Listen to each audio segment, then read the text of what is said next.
2 Samuel chapter 1. After the death of Saul, David returned from striking down the Amalekites and stayed in Ziklag 2 days. On the 3rd day a man arrived from Saul's camp with his clothes torn and dust on his head.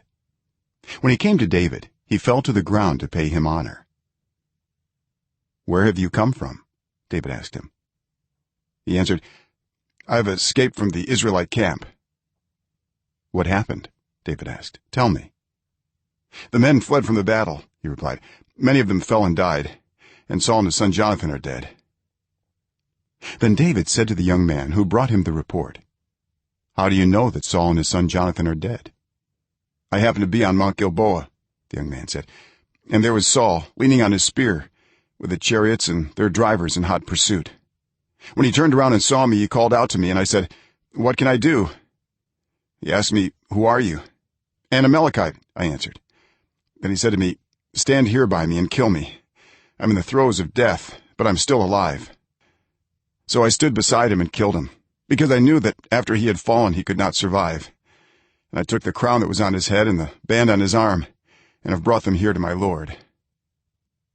Then David and all the men with him took hold of their clothes and tore them.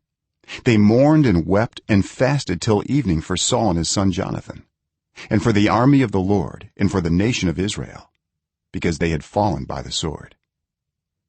David said to the young man who brought him the report, "Where are you from?" "I am the son of a foreigner, an Amalekite," he answered.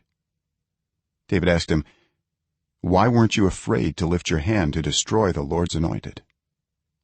Then David called one of his men and said, "Go, strike him down." So he struck him down, and he died. For David had said to him, "Your blood be on your own head. Your own mouth testified against you when you said, 'I killed the Lord's anointed.'" David took up this lament concerning Saul and his son Jonathan, and he ordered that the people of Judah be taught this lament of the bow. It is written in the book of Jashar: "A gazelle lies slain on your heights, Israel. How the mighty have fallen. Tell it not in Gath, proclaim it not in the streets of Ashkelon, lest the daughters of the Philistines be glad, lest the daughters of the uncircumcised rejoice. Mountains of Gilboa, may you have neither dew nor rain. May no showers fall on your terraced fields. For there the shield of the mighty was despised, the shield of Saul no longer rubbed with oil. From the blood of the slain, from the flesh of the mighty, the bow of Jonathan did not turn back, the sword of Saul did not return unsatisfied.